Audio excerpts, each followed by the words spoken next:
Good morning, good afternoon. Welcome to all of you who are on the other side, our audience PNI Madrid chapters, our allies chapters in Latin America, Buenos Aires, Córdoba, Nuevo Cuyo, Montevideo, Cajamarca, Santa Cruz, Asunción, Venezuela, Peru, y Guatemala.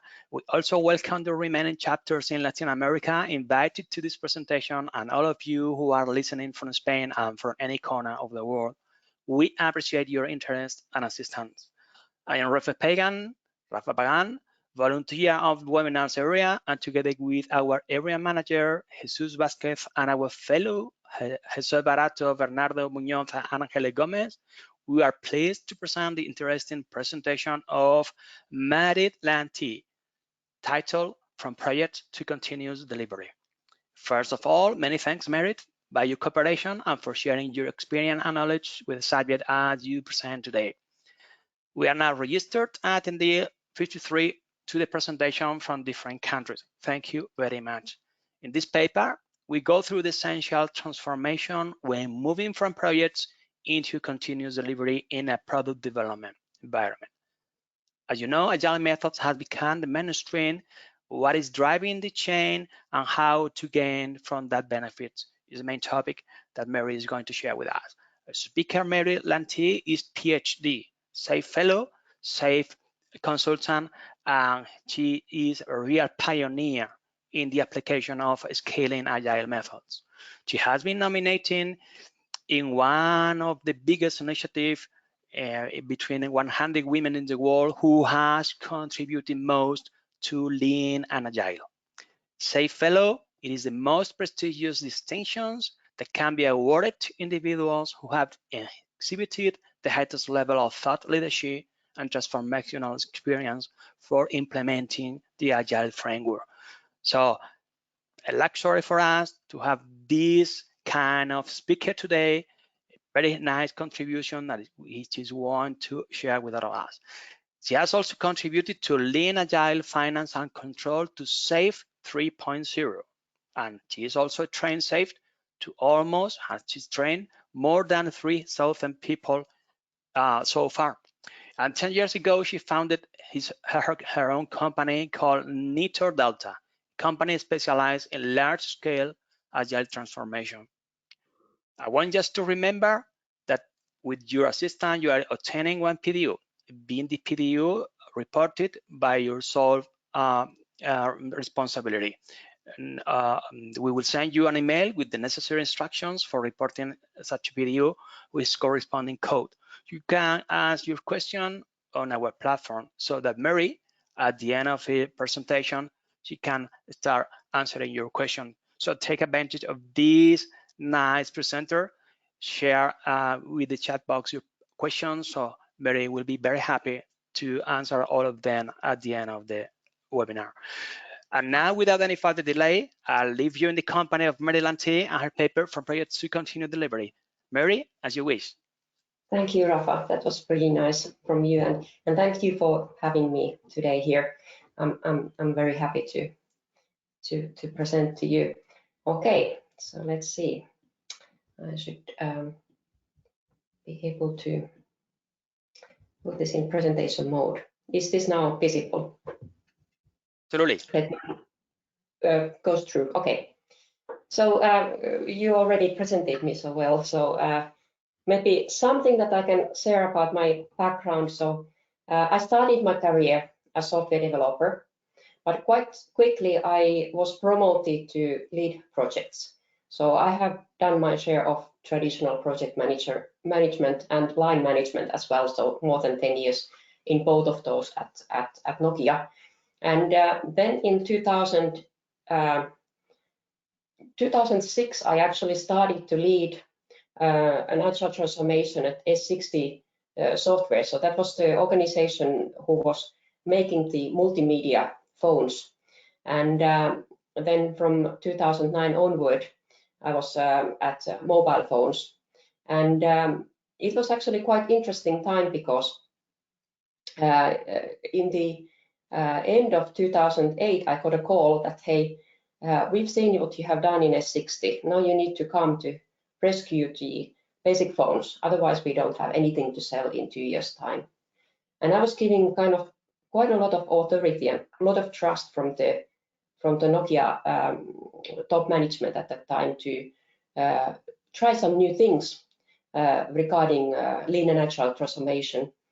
And year 2006, I already invited Dee Leffingwell actually as a consultant to help us. So Nokia was one of the 5 companies around the world who were pioneering safe before it was safe. So we were a pilot for these scaling agile methods. And actually, Dee Leffingwell started to write his book about scaling agile requirements when he was working as a consultant for us in Nokia mobile phones.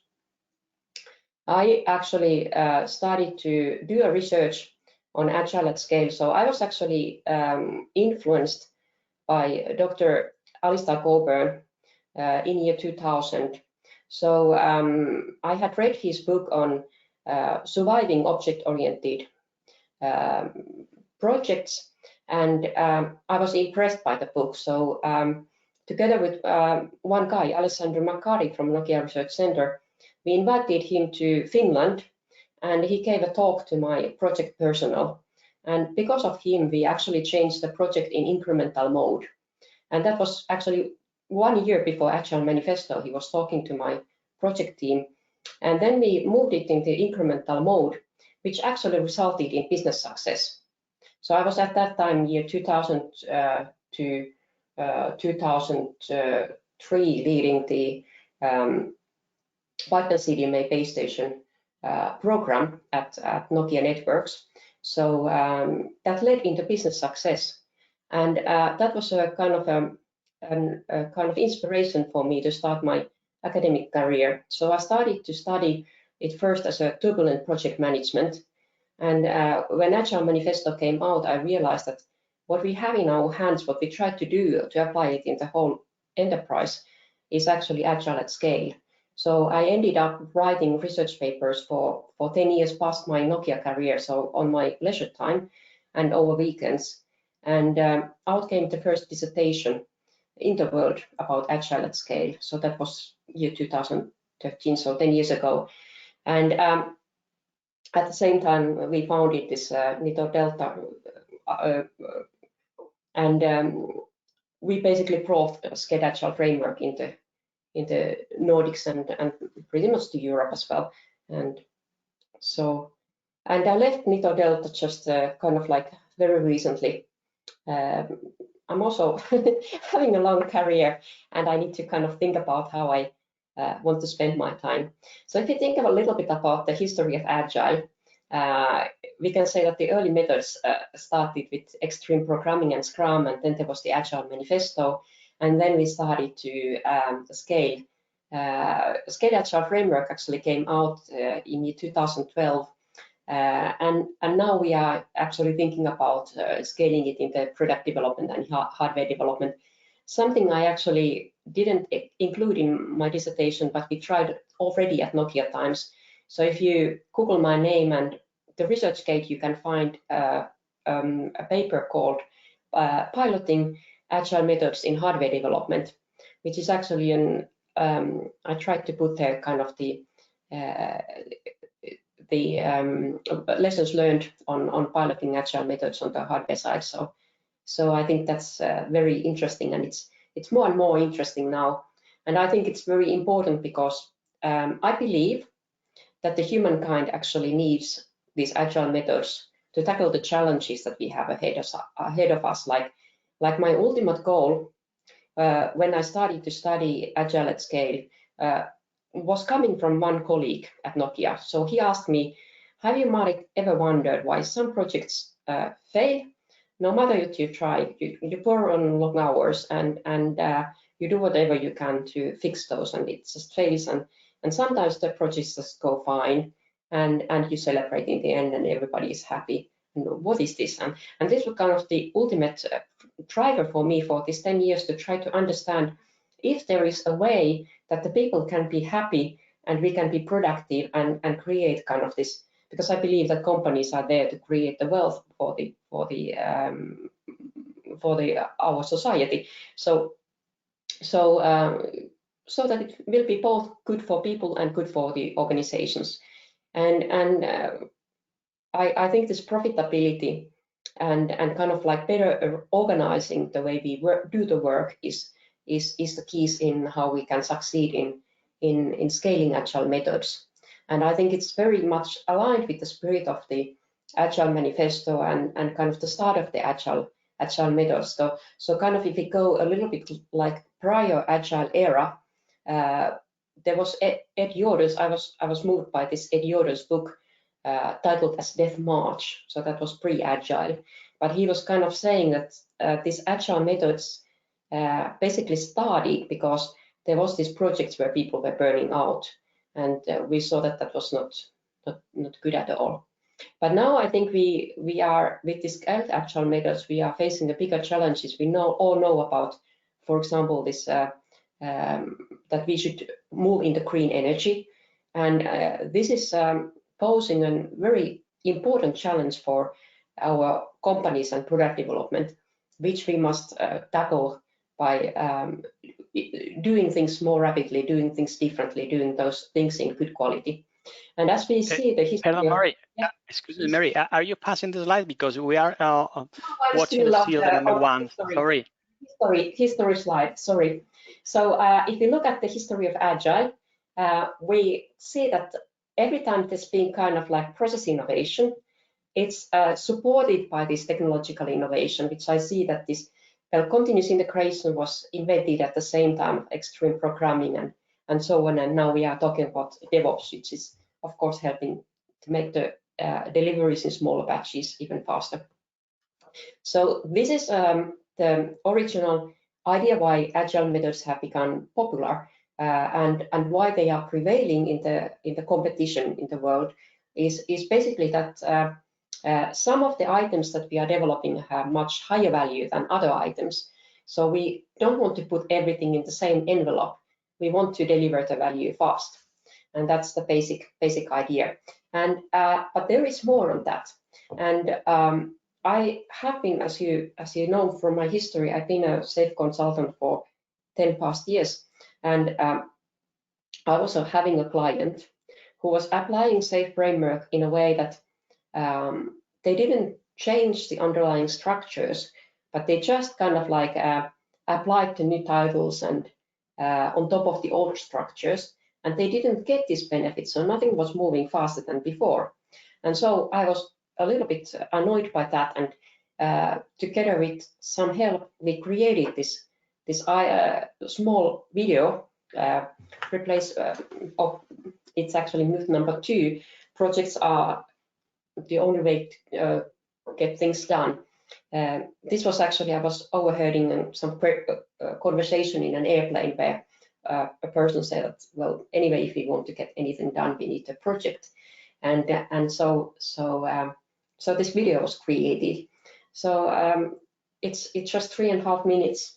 Unfortunately, we cannot play it for you, but we can give you some time to see the video now. So yeah, I'm going to copy the URL of the video in the chat box. And remember, Mary, we cannot see the slides passing. We are frozen in the number 1. Okay. Oh, you are frozen in number 1.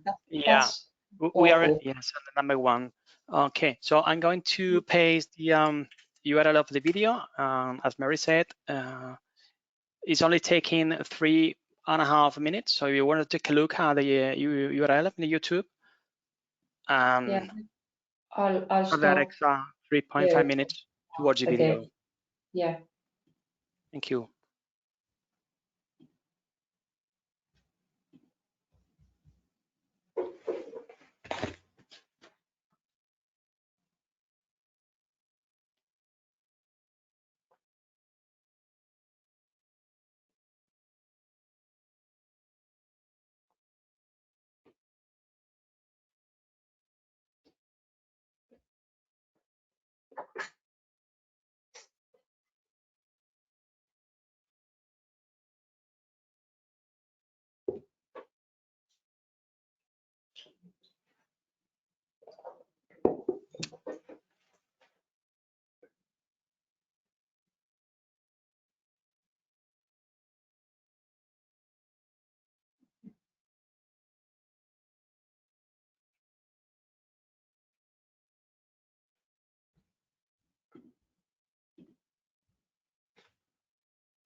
Okay, I think we have enough time just to watch video. You want to go on, Okay. Maarit? Do you see, which slide do you see now? Just checking.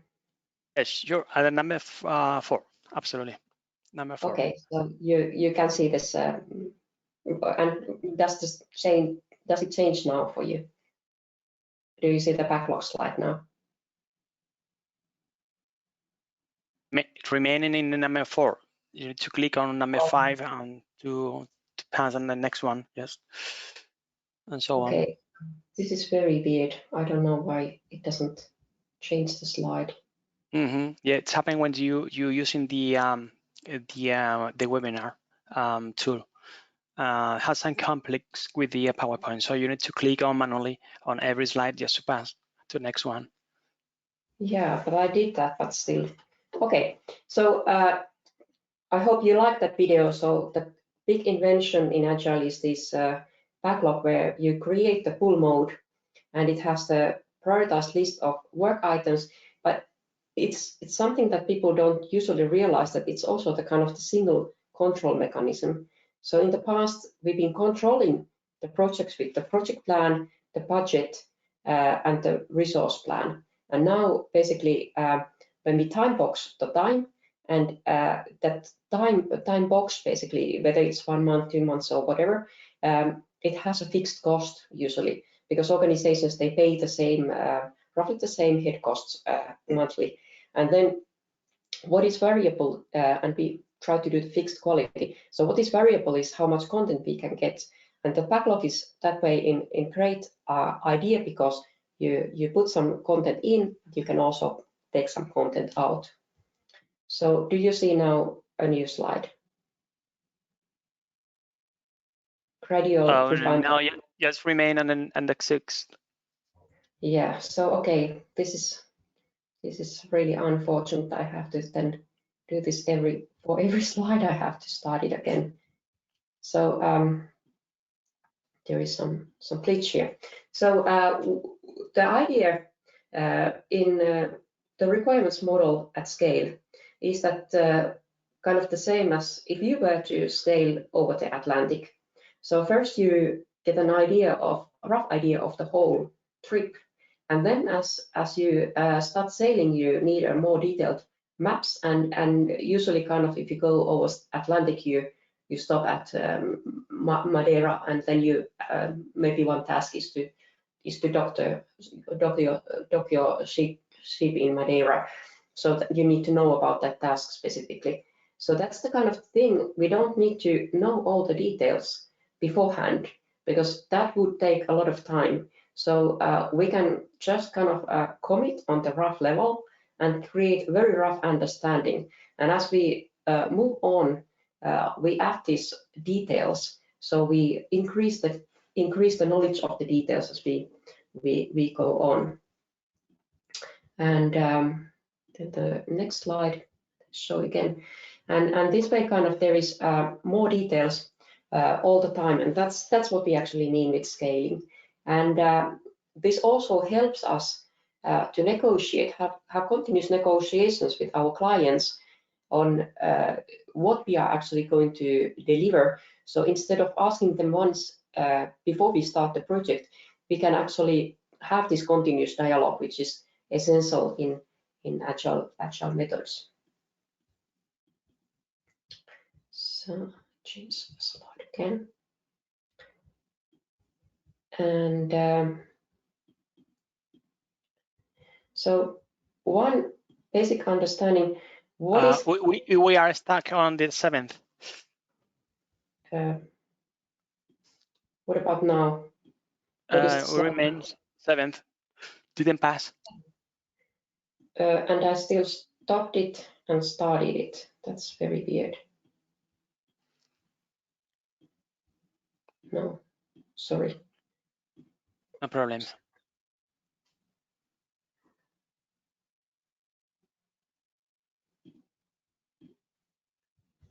Do you put slide? Do yeah, you know? We see the slide with the bike. Yes, that's what you are supposed to see. So this is, I think, a very interesting thing. As a former project manager, kind of, I think that the reason why projects fail so often, why some projects go kind of in this route that it's very, very hard to get them on the right track, is this, that if you kind of, the idea in projects is that you split into parts, the big project you split into parts, and the parts are done independently, and then you integrate those together, and then you are happy. But if you start kind of the probability, and even though you have kind of this high chance, this bicycle example, you break the bicycle into doable parts, and each part has quite high, so 80% probability to succeed, then the overall probability is actually a multiplier of all the parts, and that becomes very, very low. So that itself is a problem. And if we start to do this incremental development, and we are able to test each increment and see that it's valid, and then build the next increment on top of that. So that is actually much easier way to get into this good quality product. So I remember in real life, I had this chat with one team who was doing Java development, and in this company, the Java development the team was always the last to finish their job. And I was going to them and I was asking, like, everybody else says you are a little bit lazy because you are always the last one to finish. And what they said was that, well, you know how easy it is to walk over the water. If the water is frozen, it's actually a piece of cake. But if the water is not frozen, then you will sink, and it's not easy at all. And that's our case. So our code is dependent on every other team's code, and we need frozen interfaces in order to do our parts. And if everything is moving, our job becomes impossible.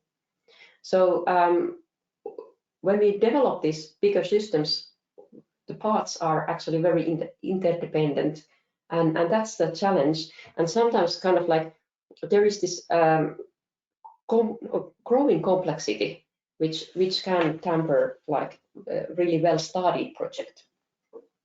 So learning happens. Do you actually see this? Did the slides change? No. No.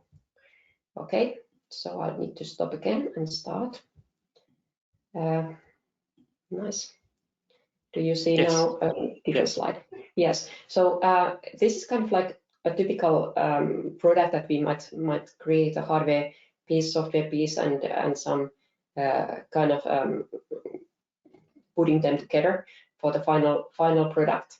So typically we iterate these parts each on their own, and what we want to replace it is with this one, where we see that we regularly test and integrate, and this is actually the key on succeeding in this kind of like a large scale development. Do you? Yeah. Hopefully you saw the new slide. And yes. Yeah. So we can apply this incremental approach to product development. Then we create these product increments, and we validate those increments, and then we deliver, and that is actually resulting in a really good final product validation. So I think that the key on succeeding at agile at scale is this kind of understanding the incremental development, and understanding kind of how you can develop these technical capabilities for integration, testing, and validation, so that you can actually create each of these increments in a good quality.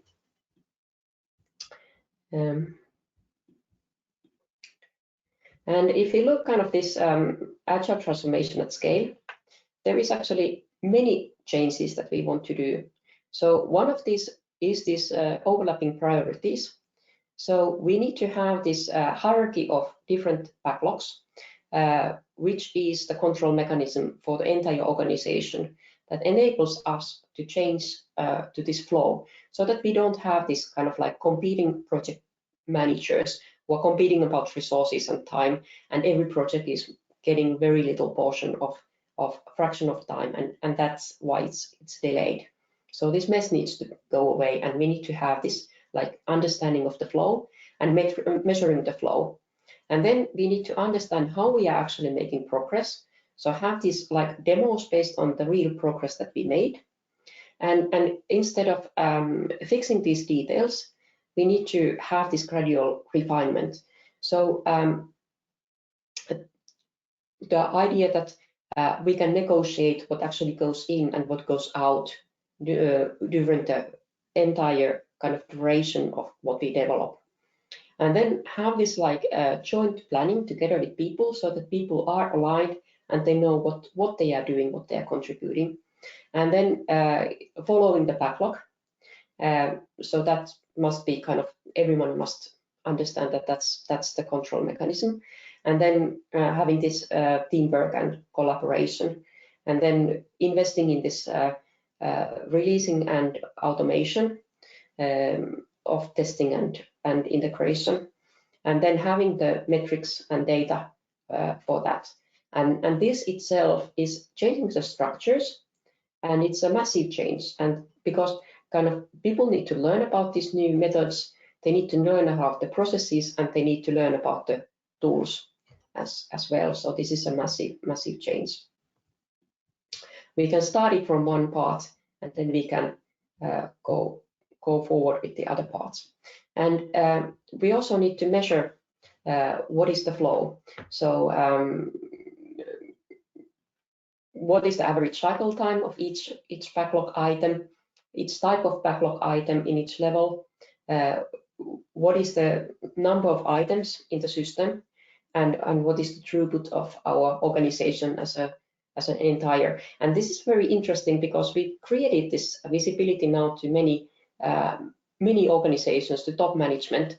And I remember kind of, and this is a client I can say by name, so many clients I can't refer by name, but Finnish broadcasting company Yle was one of our first clients, and we created this kind of like a metrics visibility to the top management, like of all the things that were under development and that were ongoing in the organization, and that was available in the internet pages. And one senior vice president was kind of like saying like I had to go like endless number of steering group meetings, and then I just got a glimpse like what was going on in the organization. Now we have this like transparency via this backlog structure to everything that is happening in the organization, and I can just take an iPad, or I can take my phone, and I can see kind of what's going on in the organization. And then if everything goes fine, I don't have to kind of like go there and discuss like what's happening, but then kind of I can also see from these metrics that if something is a problem, so I see a bottleneck, so I can go just there and start discussing with the people like what's actually happening, if there is some problem that needs my attention. And this is a really huge benefit, and it's actually the first benefits is this transparency, usually what people are reporting from this kind of transformation, so that you have this transparency to all ongoing work. Okay, so the leadership in this kind of environment really changes such way that when we have this transparency, instead of controlling the details, you have this transparency, and you can just based on that you can kind of have a coaching discussions with the guys. And this is kind of like, I remember with my background, like good seasoned project managers, they always knew this already. So they knew that whatever was happening, if you are doing new development, it's bound to have some problems. And good project managers were always going where the problems were, and they were discussing with the guys, and they were solving the hands-on these problems. And this is kind of the behavior we want to encourage in agile organization as well. And then this goes also how to lead this kind of like empowered teams, is that these goals should be visible to everyone from top to bottom. It's kind of the counterpart of the transparency, not just kind of transparency of what is happening in the organization, but also kind of like we are there together, everyone is there together.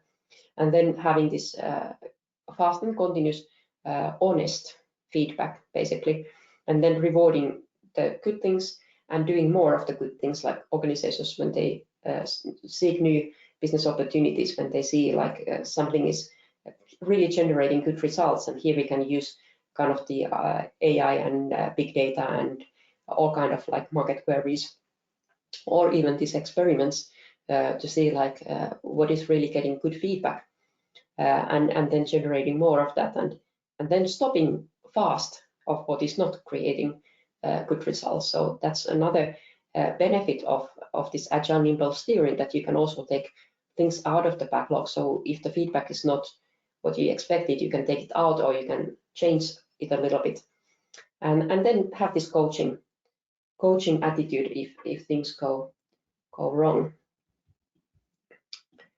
The important understanding why this is so beneficial is that this adaptability. So agile methods, kind of the word agile was first, there was this idea that it could be adaptable, but the word adaptable was already kind of on Jim Hicksmith's book, so they didn't want to take it, so that's why it became agile. So but it's really, we are talking about here the adaptability. It's really enabling growth.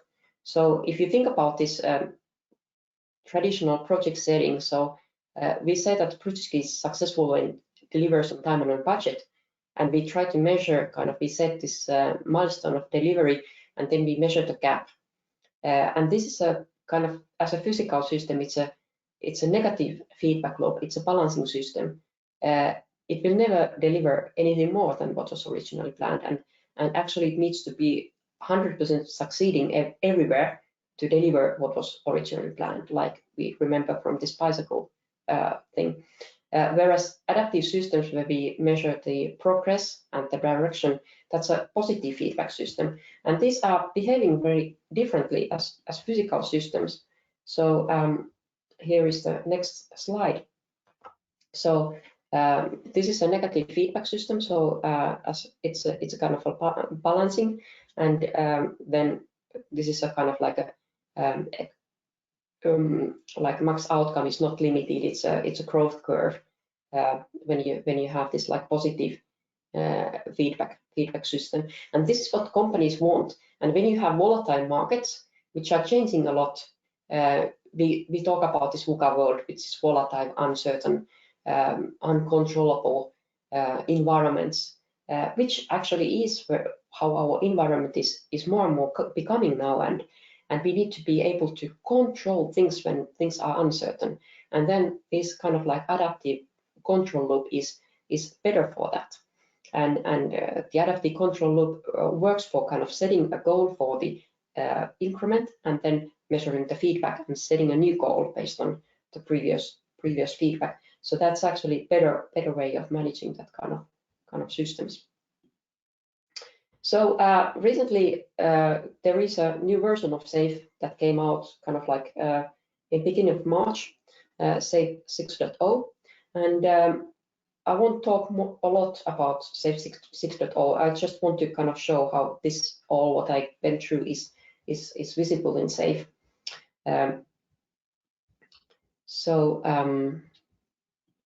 Here is D. Leffingwell. He says you need to have this business agility to thrive in digital age, and this requires new mindset, values, principles, and practices. And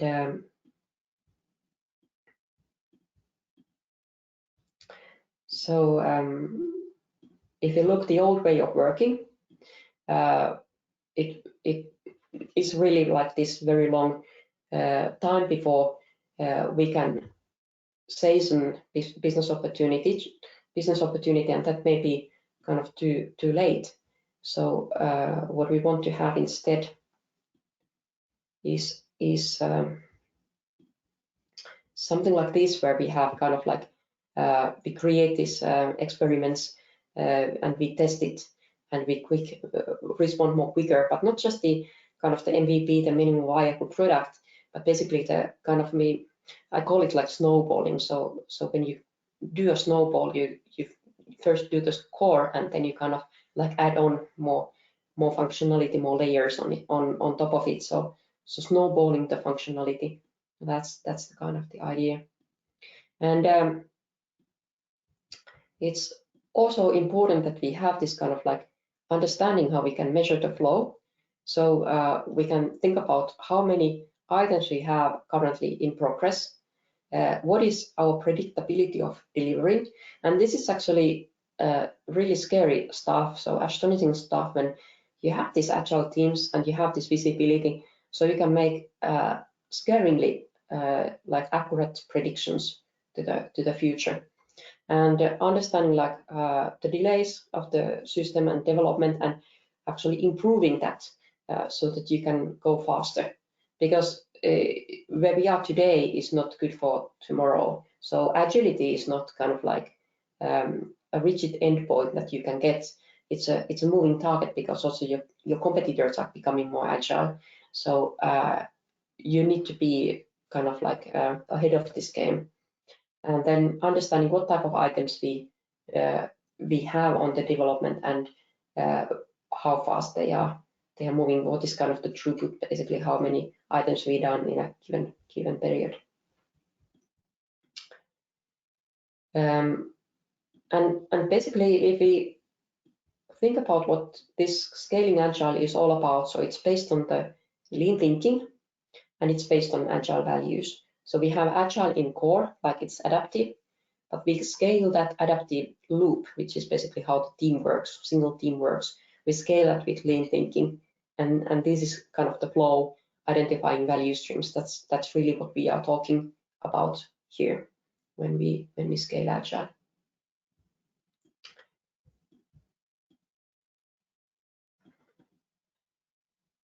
So another slide. So it's all about people who are there.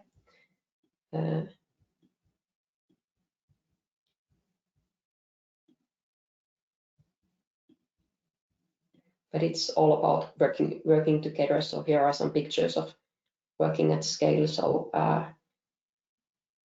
teams discussing with each other, and this kind of transparency happening, and everybody is involved and planning together. So that can, at its best, it can create a really good spirit to the entire organization, like this belonging and we are here together type of spirit. So I remember one organization that I was coaching. I was talking later on with the, again, senior vice president, I think was his title, how he was seeing this. And he admitted to me that he said that I felt that previously I was managing this organization in a dark, like I was in a dark room, and I only had this like a flashlight. And when somebody screamed, I had this lamp, and I shined the light on there, and then that's where I jumped and where I reacted. And now with this transparency, I feel that I'm in a room that is full of light, fully lit, and I can see everything that is happening. But I also noticed that sometimes the people who are the loudest, they're not performing the most. And sometimes the people who scream, it's not where I should go. And sometimes there are these kind of like silent people who are really competent, who do a lot, whom I previously didn't see at all. Now I have much better understanding what is happening in my organization, and I can steer it much better forward. And this opportunity to talk directly into my team, increment after increment after increment, is what gives me the business agility. I think this was really kind of like powerful words about the transformation, what it can be at its best. And I remember in the same organization, we had this kind of like one conversation. We were having this joint planning where everyone was coming to the same room, literally to the same room, and there was a release made.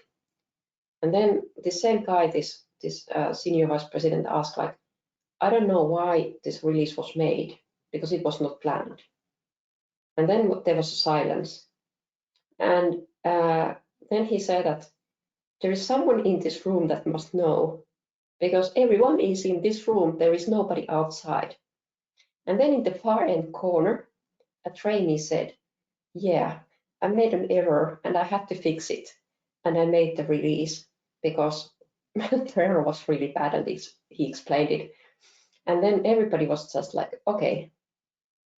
But that's kind of that occasion that there was this kind of like trust, and there was like this that, okay, we are all here in together. We have this like challenging business goals that we need to meet, and we are going to do the best possible plan, and we are going to do it together.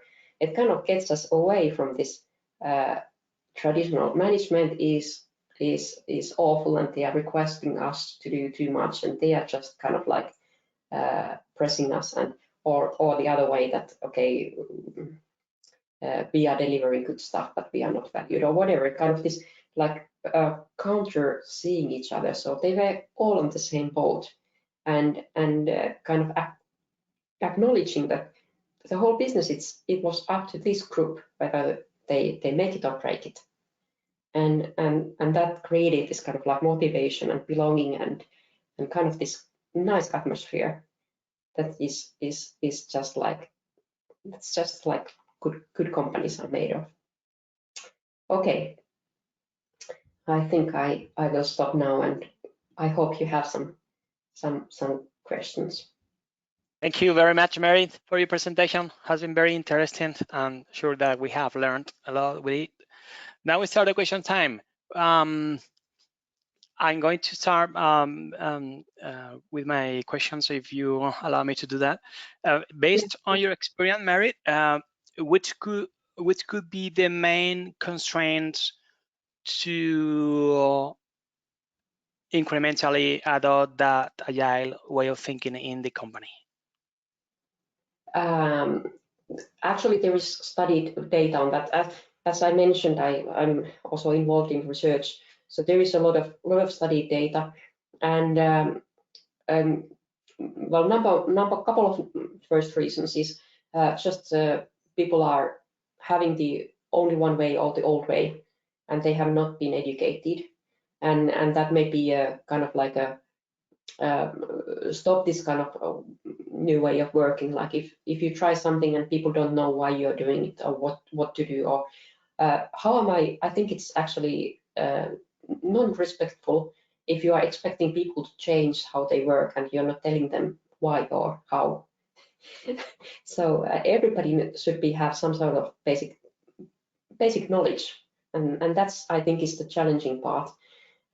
We are changing the game. Sometimes I say that we are changing the game from, like, if we played basketball before and now we are playing football, and we don't tell people how the rules are changing, then we can't expect that they are just doing the change on their own. It's not going to happen. And the second reason is lack of management understanding, and lack of management understanding of what agile methods can bring with them and why the company needs to be agile. And I think this was like, we did huge things in Nokia with this agile transformation. Like when we started, we had like our integration cycle was 5 weeks, and we squeezed that first into 1 day and then into 10 seconds, and our testing cycle was several months, and we squeezed it in the overnight tests and 2-day testing, basically. So significantly faster development, which enabled us actually to deliver a product line into low-end phones that was selling millions in Asia. So it actually gave 2 years more time, but it didn't help. But the Nokia board, actually later on, there was an article in Helsingin Sanomat, which is the local biggest newspaper over here in Helsinki area, and there the board of the former CEO Jorma Ollila and the leader of the board actually admitted that he didn't care. He basically said that the board members shouldn't talk about the developers or why should we care if the integration time is 5 weeks? And yet, kind of, I think that that's the whole thing about this digital transformation, is that software is the competitive edge, and it's becoming more and more competitive edge. Like we saw the digitalization happening, for example, in travel industry, like the old travel companies like Carson Wagon Travel, which was the biggest company in the world, disappeared, and we have newcomers like e-bookers and other companies which were started as software companies, and we can see it like in watches, like Apple is the biggest watchmaker, so we can see this digital transformation, and I think it's becoming like, first it's starting like travel is easy to change, selling tickets is easy to change in digital form, but it's impacting all the industries, like it's impacting also the product development. Like majority of the cars is becoming software, and we need to master that, and not just for of course companies want to do that they are competitive, but like I said, I think there is even a bigger course behind, like because we have these technological challenges, and we have this like we need this greener energy and stuff like that, so we must learn how to quickly create new type of solutions to the world. Thank you very much for this great explanatory answer. Absolutely.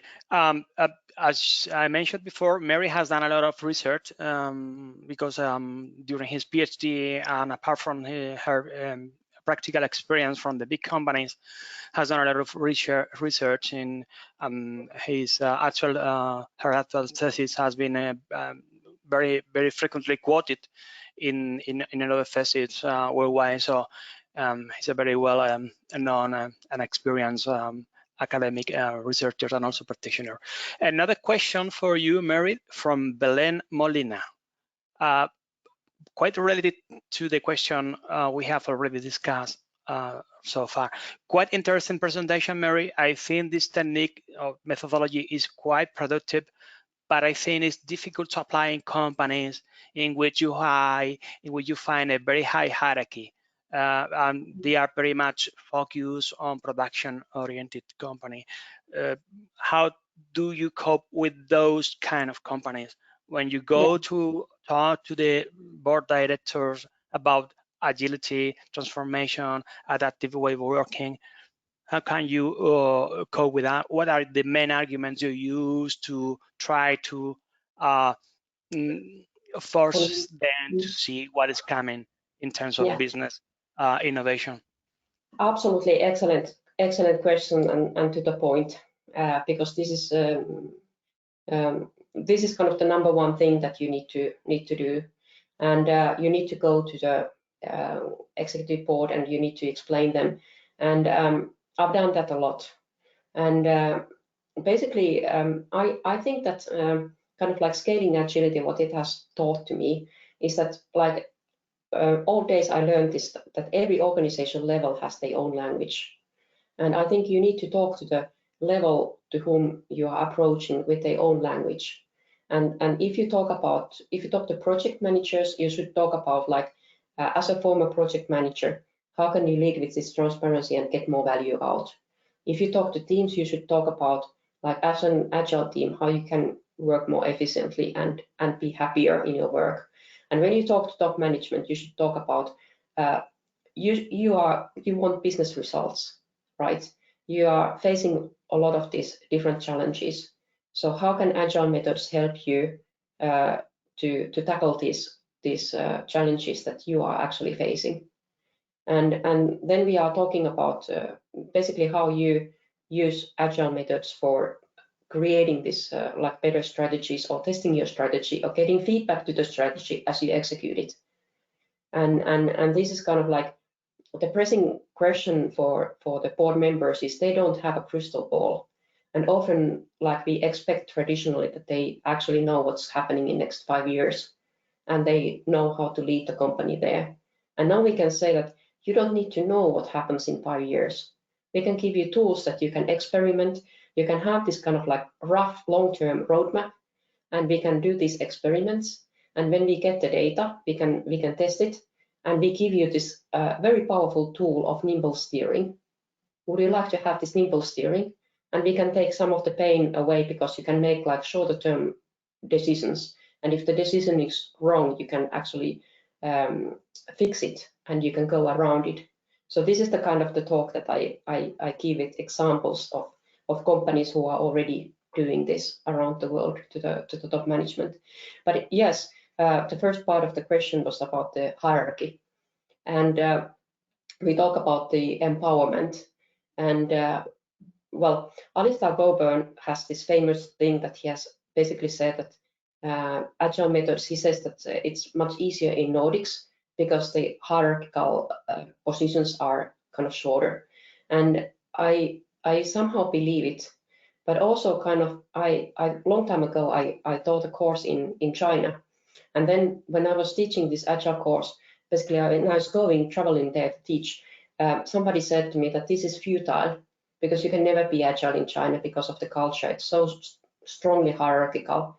And when I went to teach the course, the first thing I said to the guys was that, hey, I was told that this is futile because you can't be agile. What do you say? And they said to me that you need to understand that we want to be the best software professionals in the world. We want to kind of grow our like how we are working in this. And you need to understand that there is not just one culture, but there is many cultures. So there is the kind of the country culture, but then there is the kind of the organization culture. And the thing that you believe that this is a hierarchical, and European managers come here and think that you need to have this hierarchy, is actually preventing us on developing. So this is the challenge, yes, and I think it's a challenge everywhere. So I remember, because I've been here a long time, I remember that old days, kind of when I first started to talk about Scrum in the teams, they said that, yeah, there is this daily stand-up. You know, that's some sort of American mumbo jumbo. We can't do it here. And it's not true. I like And very much the argument you mentioned about the Chinese people and the country. Say, you know, if you are behaving in that way, you are gone. You are start losing money because a lot of companies are not coming to you. You need to adapt to the context, and you competing worldwide. So it's okay. You have a culture, but try to accommodate another culture, another way of yeah, working. Okay, yeah, because that is the demand today. Absolutely, the opportunity cost is a huge argument for convincing anybody to start thinking about, should I start thinking that there is another way we can organize together, foresee a little bit of the future coming. Absolutely. yeah, yeah. That's And, great. Yeah. yeah, and one comment to this China is I think there is companies that are really, really agile. We just don't know it worldwide. And by the way, one of the best CI experts I ever talked to was from China. Absolutely. Many people think about agile when they first approach to agile, you know, and they say, you know, we were behaving in that way, but the only thing is that we didn't call agile. We didn't call that adaptive. We were primarily doing a lot of things and using some tools and techniques coming from common sense. Absolutely. You have seen that Mary has a great experience helping big companies, but also trying to let the public and the normal citizen to get closer to agile. Mary, could you comment a little bit of all the things that you do in your personal area to let the normal citizens have a way to cope with the ambiguity that's coming up in these years? You mentioned at the beginning of your presentation, everything has changed, so a lot of confusion. We need to start thinking in a systematic way of thinking, okay, what can we do for the rest of the people to start doing something about all the things that they are going to affect their lives, like for example, artificial intelligence, GPT, and all the things that they are on the table today. So kind of, I didn't quite, well, there is the uncertainty, and how do we kind of the question is how do we actually can scope with the uncertainty. So on personal level, but also kind of on organizational and kind of wider level as a society, basically. So I think this adaptive methods are they are mechanism of scoping, basically. A change happens, and how do you scope to the changes? And what is the essential in adaptive methods is that the change is embedded in the process. It's not something extra. It's already part of the process, and we already kind of acknowledge that change is happening. And maybe as a personal level, this is also kind of the agile mindset to kind of just understand that changes are happening. Sometimes even like good changes might feel bad in the very beginning, but if we well, I remember, like, I have 2 kids, and I've been very occupied, as you see from my history. So when I started as a project manager, the one thing that was on my kind of I put on top of my computer was saying prioritize, because I felt there was so much to do as a mom and as a project manager, and having all these pressures, I couldn't do without. And this is kind of what I've been following all my years. Is every day I look my calendar for tomorrow, and I think one thing that I need to do, not everything, but one thing that I will do, whether it's a nice thing or not, whether I like it or not. I commit to one thing, and in the end of the day, I kind of rigorously do it, and then I'm happy that I've done it, and that gives me a lot of gratitude.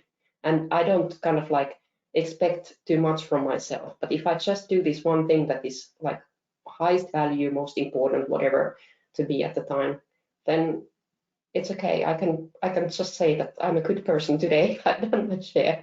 I've done my best, and yeah. It's a human-centered approach, absolutely, and Agile is a philosophical approach. Do something for your fellow without asking for anything in return. No?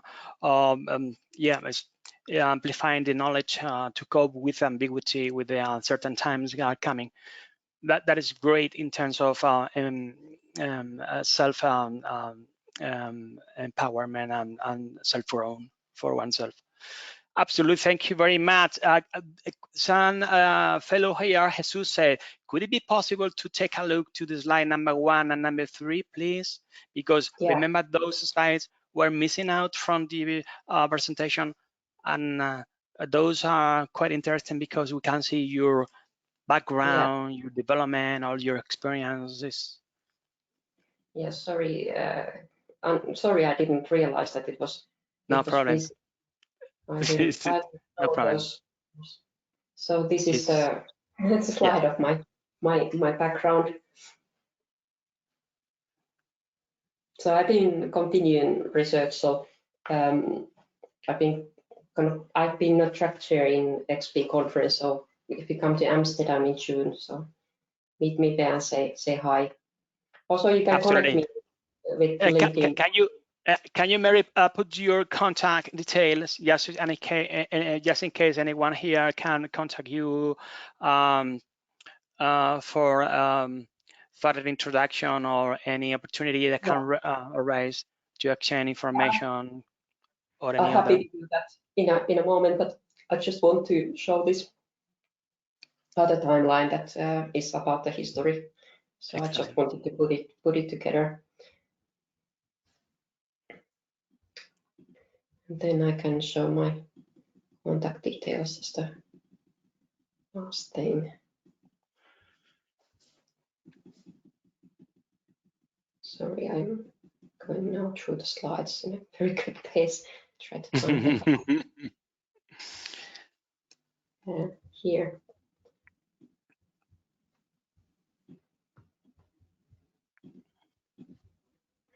Okay, thank you.